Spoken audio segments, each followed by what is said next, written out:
You know that phase in life where you've changed, but your life hasn't?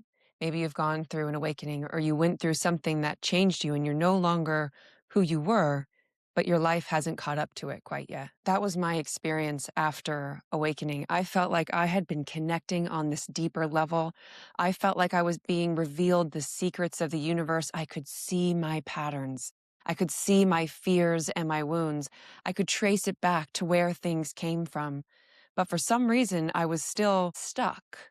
My life wasn't actually changing. And I think a lot of us experience this. It can be quite frustrating, especially in this quote unquote spiritual community. It's just be the vibration of your future self, connect with your future self, visualize it, feel the emotion of what it's like to be that future version. That's what's going to draw it in. Or the Abraham Hicks theory of creating that energy vortex so that everything that comes into your field is a reflection of what you are holding in your vortex. I was doing all the things. I was meditating on that vision. I was even trying crystals and mala beads, but for some reason, I just kept being stuck. It felt like there was something inside of me that was stopping me. And if I'm being honest, I felt like things were just going to come to me, that things were just going to happen. But then when opportunities did come, I would lock up in fear and I would find reasons to say, oh, no, no, no, I can't do that. I'm not ready. You know? How often do opportunities present themselves to us and we deny that they're there because they don't look how we want them to look? You know, that makes me think of the story of the man whose boat is sinking and he calls out to God to save me. And three boats come by, like, come on, get on. And he says, no, no, God's got me. And eventually the man's boat sinks and he drowns and he goes up to heaven. He's like, God, why didn't you hear me? Why didn't you answer my prayers? And God says, I sent you three boats. The man was waiting for something miraculous, like an angel to come down from heaven and lift him out of the water and carry him safely to the shore. But that's not how life always works, rarely works, in fact. There's a two-way giving and taking that has to happen. Yes, there is some aspect of God or the universe or whatever it is that is helping us orchestrate events in our life or that brings opportunities to us. But we have to be ready to say yes. We have to make sure that our systems are clear enough that we can say yes, that we're ready when they come. And of course, we're never going to feel absolutely ready, but there's a lot of stuff inside of us that will make us self-sabotage or delay. And that was certainly my case. And, you know, we can think about this from a neuroplasticity point of view as well. You know, they say that it takes anywhere from 21 to 66 or maybe even more days of continually doing a new habit or being in a new way so that it locks in and it becomes your default. We have these neural pathways in our brain that just become ingrained. There are automatic responses, our way of being that they're very, you know, they're well-worn roads. They're the ones that we take all the time. And so it takes time to actually shift into a new state, to create new neural pathways that become our default. And it's not like just having a profound realization or a massive healing in meditation, or even if you do plant ceremonies, it's not like it completely alters your brain chemistry in that moment. No, you can see and have profound experiences, but it comes to the daily moments where you come up against that pattern where you need to redirect yourself. And so often, I think a lot of us try to bypass this. We try to bypass it with the visualization and all of these things, thinking that, oh, something magically is just going to fix this. I experienced a lot of this. I was fabulous at distracting myself and waiting for things to be perfect for me to step into who I was. By this point, my intuition was locked in. I knew when it was communicating. I knew when it was pointing me in a certain direction. And I knew what my purpose was. I knew what I was meant to be doing, but I was terrified of it. And yes, I would say, oh, I'm so excited. I know that this is going to be my future. But for some reason, I just couldn't live it out. And it was so frustrating to be able to see it so clearly, to know what it felt like was, this is my destiny. This is my fate. This is what I'm supposed to be doing. But yet I couldn't actually do it. And so I would self sabotage. I would create distraction. I would put roadblocks in front of myself. And one of these ways that it showed up was in career. Once again, I tried to step a little bit into my purpose. And then once I started to have a little success in it, I would get scared. And so I would shrink back and I would go to something that was really safe, something that I was good at, something that was fine. I didn't actually care about it. And I know what happens in my mind, in my emotions, and in my body when I'm not listening to the intuitive guidance. All of us are being communicated with all the time through the signals in our body, through our emotions. Emotions are messengers. They truly are. But we have to listen to them and honor them. You know, being aware can be a blessing and a curse because you can be aware of the sensations. You can be aware of the intuitive guidance. You can know what you're supposed to do next. But when you don't actually do it and you still have that awareness, that's when it feels like a curse because it becomes painful. It's like, I know what I'm supposed to be doing, but I just can't seem to do it. And I know that feeling all too well. So I distracted myself with career. I got the safe jobs. I would try to stick it out, but then my emotions, I wouldn't be happy. I wouldn't be feeling fulfilled. And again, like, what am I doing with my life right now? This isn't what I'm supposed to be doing. And that urge would come inside of me and tell me like what I'm supposed to be doing, but I would just still be scared. And I wasn't listening to the emotions. And so things started to show up in my body. For me, I have a little bit of scoliosis in my back, and I don't experience it. I don't feel pain from it unless I am living out of alignment. And so when I was doing a job that wasn't in alignment with what I truly wanted or what would be fulfilling to my soul, I would start to get back pain and neck pain. And so I would be doing the safe job. I would start to feel the pain in my body because I wasn't listening to the intuitive guidance. So I would start to gently step back into my purpose, little bit by bit. And then I would be like, you know what? I feel okay. I'm going to drop the safe job. And so I would go into my purpose a little bit and my back pain would just disappear. It would immediately go away. And then working in my soul work, and then I'd get scared again as I reach a new edge and I would crumble back and I would go back to a safe job. This was something I did so many times because I wasn't facing what the actual roots were. I knew what they were, but I wasn't doing the things that I needed to do to push through to the other side. So I used career as distraction. And then came my next form of distraction, which was relationship. I was in a really wonderful, picture perfect relationship from the outside, but something inside of me still felt like it was missing. And it was like, why can I not be happy in this? This is what anyone would want. I don't have to work. I have everything I could ever need. Why is this not satisfying to me? And it's because I had this soul purpose, this thing inside of me that I was meant to be living out, but I wasn't. I was denying it because I was too scared to actually live into it. Again, I could see the wounds that were there, the things that were preventing me from following through. For me, it was stories of, I'm the youngest in the family, I'm the baby, I'm naive, and other stories of the society that we live in where everyone wants certifications and absolute facts. They want scientific proof to back everything up that you're doing.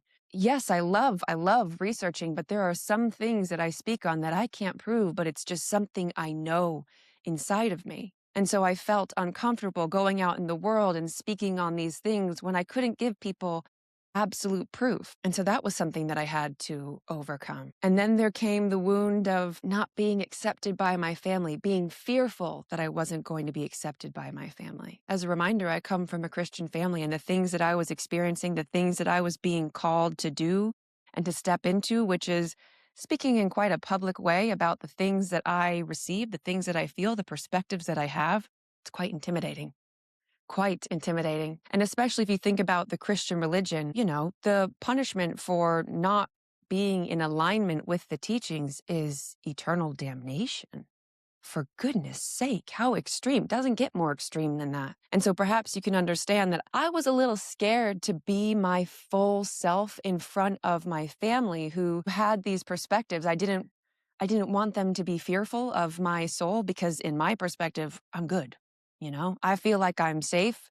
But when you love someone, if you feel like they're going down a path that is going to hurt them, you're going to want to do everything that you can to save them. And I really didn't want to come up against conflict. I was really wonderful at avoiding conflict for most of my life. I mean, who really enjoys it? Maybe some of us do, but that was not me. And so through that relationship that I was in, I also developed the skills of how to handle conflict, how to really have the hard conversations and stay grounded and centered and really honor yourself, your needs, and be able to hear other people's perspective and understand where they're coming from, and also be okay with us having different views. That relationship that I was in was so beautiful for so many reasons, and it really was deeply transformational. But there was no way that it was going to work if I wasn't going to live into my purpose, and I wasn't.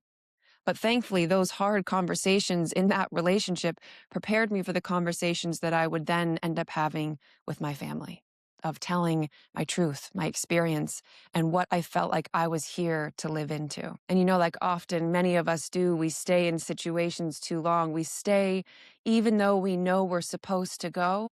And so our emotions will be telling us what to go, and then our body will begin to tell us what to do. And if we deny it, things are going to keep getting worse and worse and worse until you can't ignore it anymore. That's what happened with me. My emotions, they weren't a roller coaster like it was when my initial awakening. That was definitely to trigger the awakening. But I started to sink into a deep depression. And it wasn't because of the relationship. It was because I wasn't living out my soul. I wasn't doing the things that I felt called to do. So there was no chance that a relationship was going to work in that sense. If you're not being your full self out in the open in every situation, there's going to be tension inside of you. There's going to be things that are not working. And so I dipped into another depression, but I still wasn't listening. And then my body started screaming at me.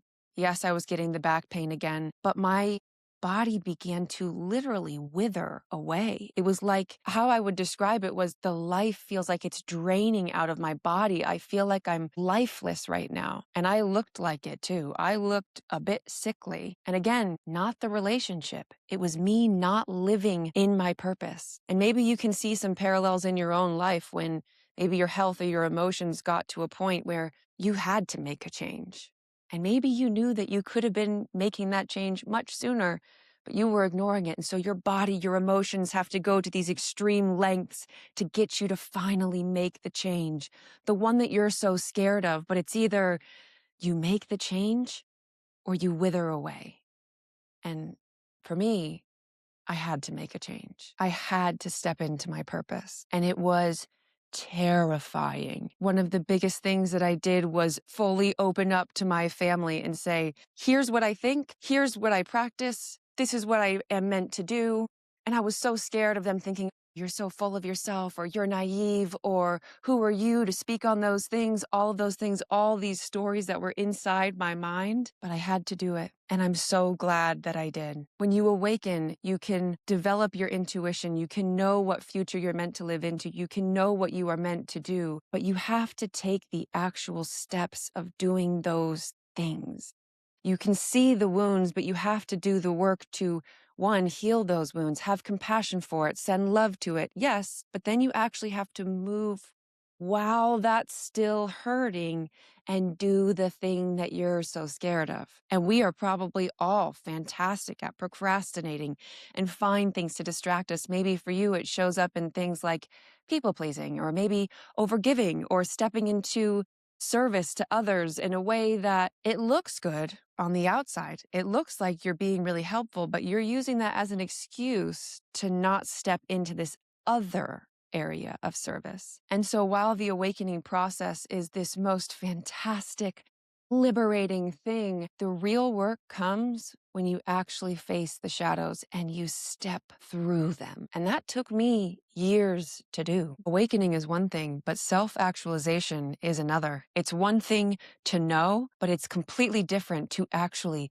live as that. To not abandon yourself, to not shrink yourself, to not pretend to be someone that you've outgrown when you're still dealing with that stuff. And so I just want to place this reminder before we listen to other people's stories starting next week, to one, don't judge other people's stories, but also don't judge yourself. Comparison is the thief of joy. That's what they say, right? All of our paths are unique. And it's so easy to start comparing, to think that someone else is, oh, they're just beginning their journey, haha, or thinking that someone is so much further along, or maybe that they're doing it better, or they got there faster, or their wounds weren't as hard as yours to overcome. Fears and wounds are fears and wounds, and they're tough for all of us, no matter how it might look once we're on the other side of them. And all that judgment, all that comparison will only pull you further away from yourself. Your path is your path, and it is perfect. Let other people inspire you, but don't allow them to be a reason that you begin to doubt yourself.